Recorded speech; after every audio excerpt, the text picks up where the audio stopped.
네, 태평천하 빈칸채우기 이어서 하겠습니다. 망진 자는 호얀이라 라는 소제목의 기능 먼저 볼까요? 진나라를 망하게 한 자는 진시황의 어떤 관계 호혜였어요? 아들이었다는 거 확인할 수 있습니다. 자, 그러면 이 말을 빌어서 우리는 태평천하의 결말도 상상해 볼 수 있겠죠? 윤직원의 집안이 그가 아끼는 손자 누구 때문에 망할 거라는 거? 그치, 종악 때문에 망할 거라는 걸 암시할 수 있습니다. 자, 그러면 진나라라는 제국은 아마 윤직원의 집안이라고 대응할 수 있을 것 같고요. 진시황은 윤직원에 대응을 하겠죠? 그러면 망하게 한 사람 호혜는 누구한테 대응을 할까요?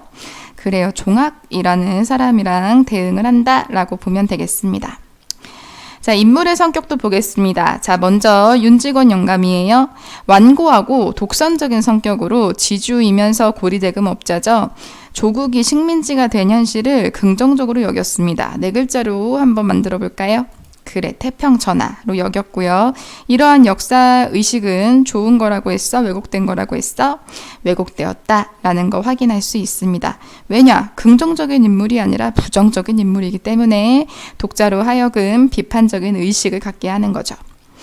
자, 윤창식은요, 윤직원의 아들입니다. 개화기의 교육을 잘 받았어요. 자, 그래서 교양도 있고 지식도 있는데 현실에 적응하진 못했습니다. 직업이 딱히 없어요. 향락에 빠진 인물입니다. 술과 여자, 도박.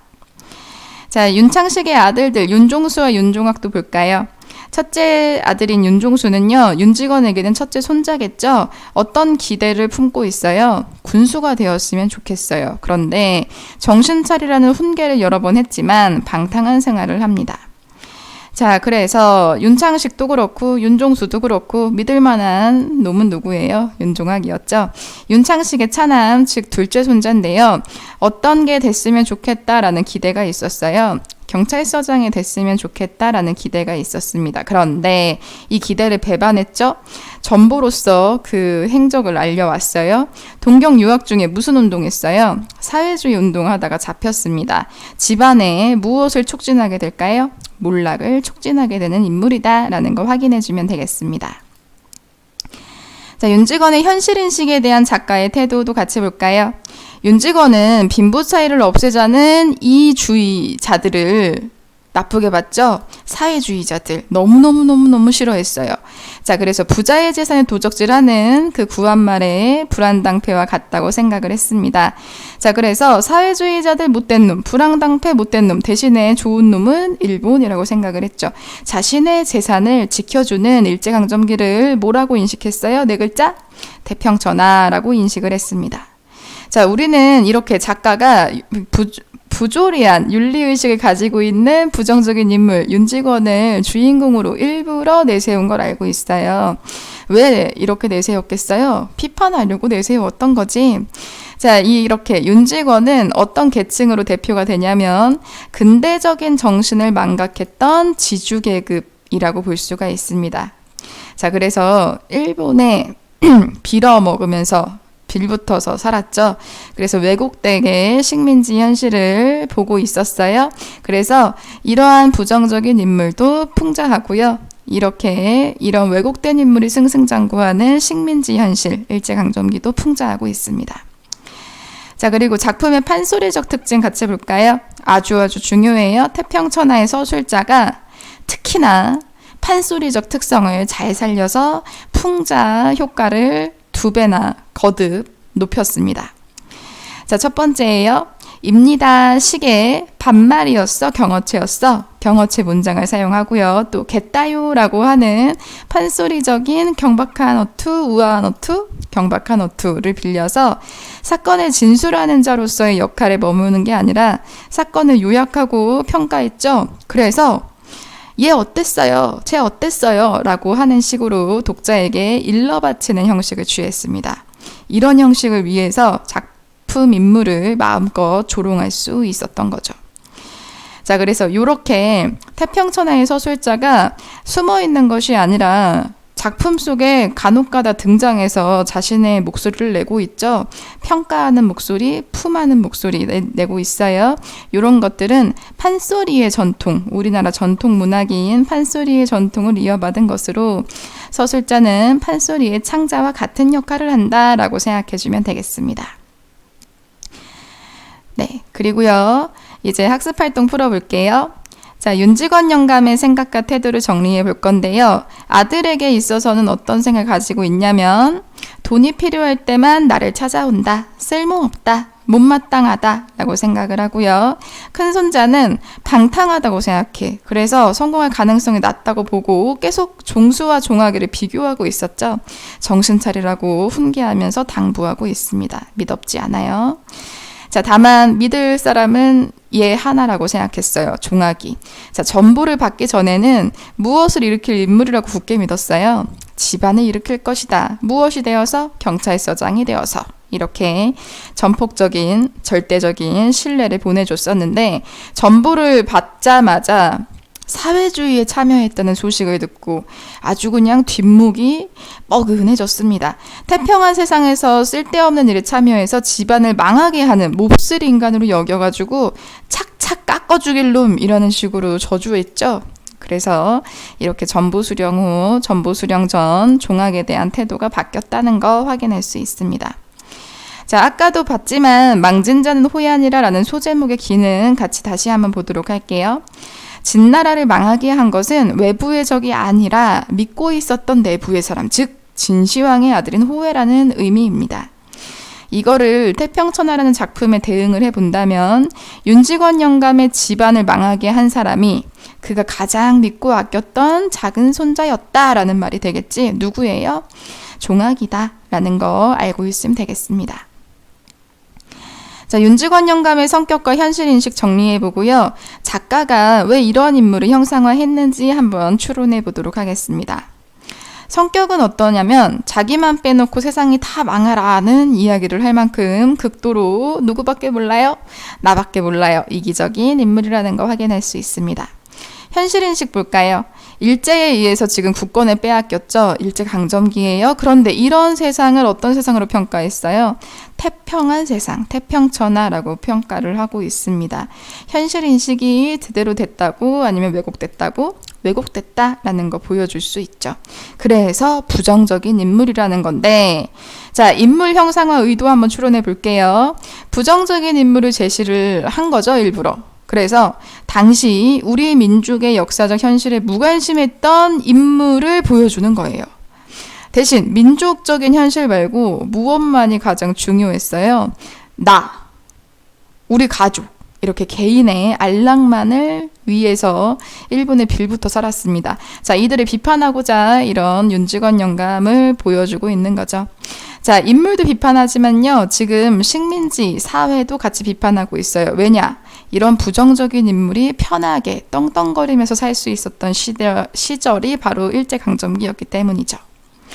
자, 그래서 동시에 식민지하에서 바람직한 가치관은 대체 무엇일까? 개인의 안락만을 추구하는 게 그렇게 해서 집안을 일으켜 세우는 게 긍정적인 것인가? 민족을 위한 삶이 긍정적인 것인가? 볼 수 있고요. 현실 대응 방식이 가장 바람직한 것은 무엇일까? 이런 것들도 파악해 보고자 하는 작가의 의도가 있었겠죠. 독자들은 어떻게 생각했겠어요? 개인의 안락을 추구하는 사람보다는 그래도 민족적인 현실을 바라볼 줄 아는 그런 인물이 훨씬 더 낫다라고 생각을 하겠죠. 아무래도 부정적인 인물이었으니까. 자, 이 작품의 서술상 특징과 관련해서 특징이 잘 드러난 부분과 그 효과를 써보자 라고 되어 있습니다. 이거 별표 한번 쳐볼까요? 굉장히 중요합니다. 자, 먼저 첫 번째예요. 자, 우리 본문에 나와 있는 거 먼저 보고서 이게 무슨 서술상의 특징인지 같이 보도록 할게요. 이미 반세기 전, 그리고 그것은 당시에 나한테 불리한 세상에 대한 격분된 저주요 겸하여 웅장한 투쟁의 선언이었습니다. 라는 말이 있었던 거 기억하나요? 자, 요 말은요, 지금 서술자가 하고 있는 말입니다.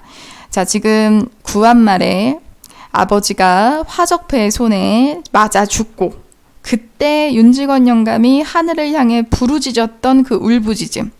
나 빼고 다 망해라! 라는 이런 울부짖음이었죠. 자, 요거를 웅장한 투쟁의 선언이다라고 이야기를 하고 있었어요. 자, 요것은요, 진짜 그렇게 서술자가 생각해서 말한 걸까요? 아니면 반대로 이야기한 걸까요? 반대로 이야기한 거죠. 따라서 반어적인 의도의 표현이다. 반어적 표현이라는 거 기억하고 있으면 되겠습니다. 자, 이런 서술상 특징을 사용해서 어떤 효과가 있을까요?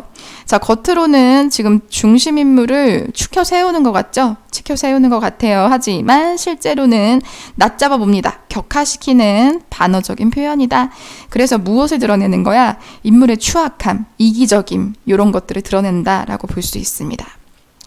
자, 그 다음이요. 자, 또 예문을 먼저 보면서 서술상 특징 뭔지 확인할게요. 지체를 바꾸어 윤주사를 점잖고 너그러운 아버지로, 윤직원 영감을 속사납고 경망스러운 어린아들로 둘러놓았으면 꼭 맞겠습니다.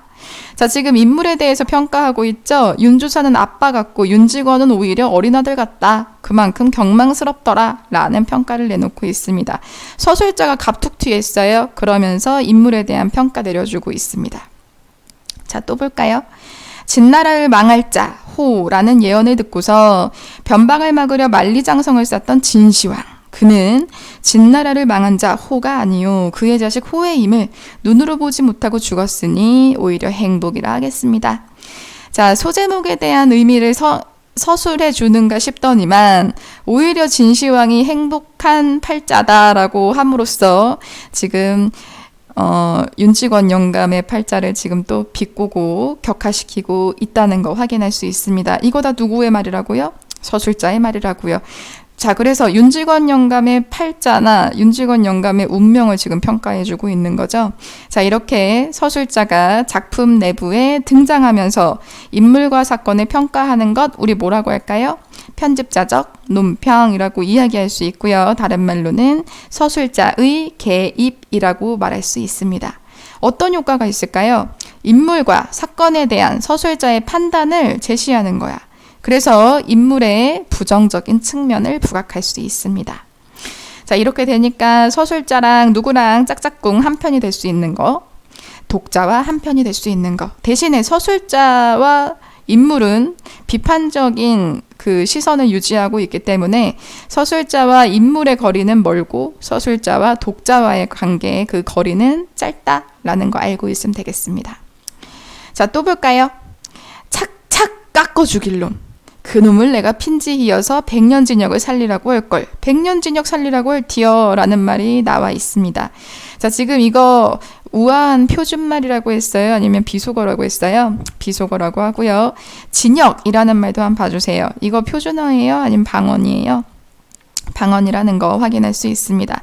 자, 그래서 방언과 비속어를 일부러 사용한다는 거를 보여주면서 지금 현장감도 살리고 사실감도 살립니다. 그리고 한 가지 더 중요한 거, 인물을 우스꽝스럽게 만드는 거지 웃음을 주는 거 희화화라는 거 볼 수 있어요.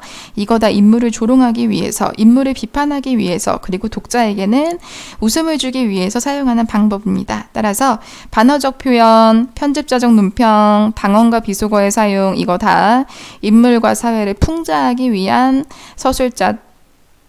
서술상의 특징이다 라고 알고 있으면 되겠어요. 중요합니다. 자, 여기까지 해서 우리 빈칸 채우기 끝났어요. 여러분 수고 많았습니다.